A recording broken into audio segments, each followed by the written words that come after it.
Hey guys, Brian here. Thanks for watching. Today we're going to pick a winner for the Rage Broadheads, and then we're going to give you an update on how our season's going. There's some big buck sightings. I almost had a big one.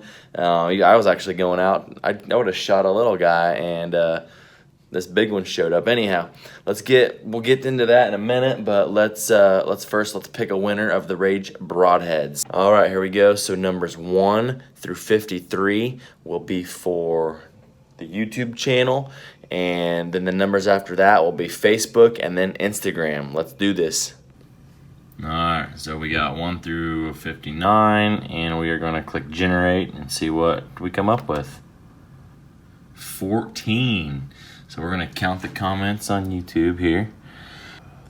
14 is Mr. John Carroll. And he says, I've just started watching this morning. He appreciates the opportunity you're giving to everyone. And I would like to ask if you have any recommendations on a crossbow for my kids. Anyhow, I gave him a recommendation, I believe.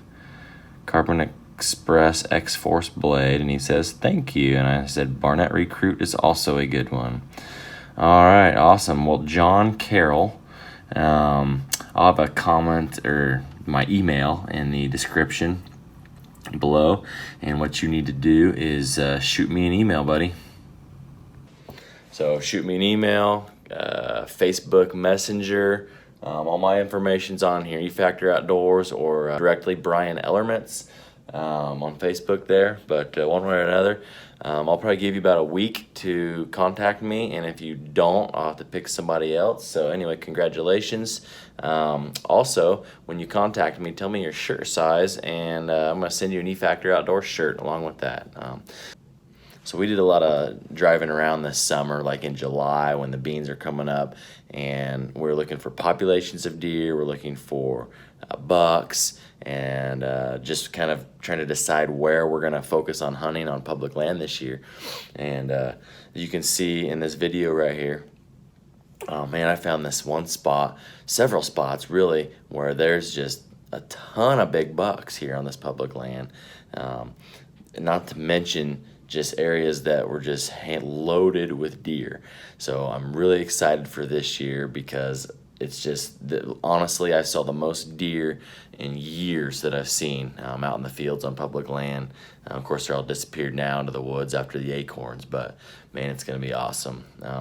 And here you can see a video of me and my buddy. We went out and hung some cameras on public land with the boat, and we're looking forward to it. All right, we got one camera hung. Cut my finger on a blade of grass, making a little fake scrape in front of the camera. What we got here, I'm not gonna go in here again, but it's this little peninsula, and really the only way to get to it is you either gotta walk the beach all the way around to it, or get to it by boat. And the thing about it is, leading up to it is nothing but friggin' thicket.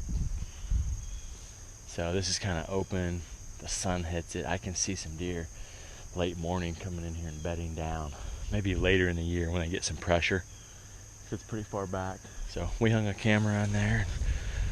We'll come and check it during hunting season, which is about a month away. But there's definitely some tracks on the beach here.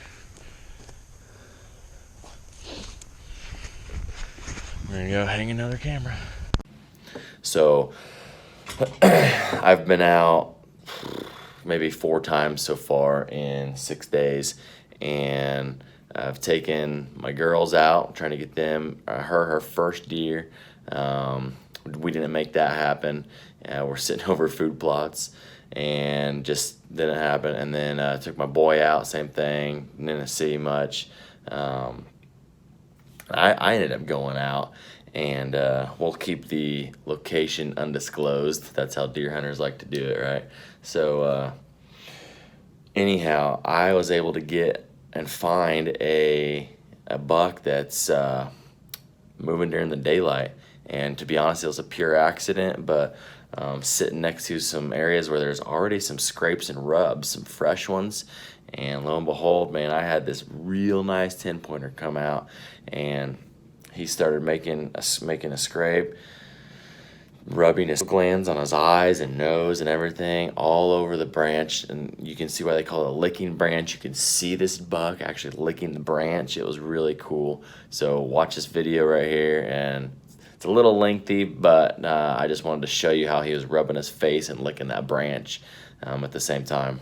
So a scrape is something that a buck makes. He's scraping the leaves off the ground. I guess that's why we call it a scrape, but you'll see little circles of bare dirt, and they're doing this as kind of territorial. Some of them are called like community scrapes, where every deer in the woods, every buck in the woods will just scrape the ground, and then what they do above it, they have licking branches. You can see he was actually licking that branch, and now he's also like rubbing the base of his horns and his eyes all over the licking branch up there, and he leaves his scent, his specific scent on it. And other bucks in the area will come and do the same thing, and they just kind of see who's in the area like that. I definitely plan on making my way back to this spot and trying to get a few more evening hunts in before the rut kicks in, because then he'll be gone. If he sticks on this pattern, which I think he'll be in the area still, I have a decent chance of getting an arrow in him. So just in case you're wondering, this buck was about, I'd say 40 yards from me at the closest. So, but man, I've got to have something within like 15 yards. So unfortunately, I can't take the kids there because it's just too hard to get to with them. So can't set them up on it. But yeah, really excited. And let's see what else. Trent's already shot he shot a doe this morning with the crossbow on public land. I think it's going to be some good public land hunts this year on the channel. That's about it. We've all kind of been going out, but we've got a lot of plans for this year for deer hunting, and we're pumped. All right, so here's another trick for private land, unless you know somebody on the public that can give you permission. But planting turnips right now, this is the time of year, and I tried it last year and it worked amazing. You can see from this video right here that these turnips I broadcasted the first week of October after the farmer cut his corn, and they came up and they only got about 1 to 2 inches big. But in late December, January, the deer hammered them. So it's just a neat little thing to try, and it worked really well for me. All right, guys, thanks for watching. Don't forget to subscribe, hit the little bell button so you get notified with our videos. Go to Facebook, check us out on there. Post a lot more pictures and things like that on there. And stay tuned, because we're going to be giving away a rangefinder next. A trail camera. Then we got a rangefinder, and then we have your choice of lacrosse boots that you can win. And I don't know the exact subscriber count yet, to be honest. The subscribers are building faster than I can keep up with those giveaways like I had them scheduled, so I'm going to have to space them out so I at least have a few weeks in between giveaways, just so I have time to ship stuff out. And John, don't forget to send me an email or message so you can get your Rage Broadheads, buddy.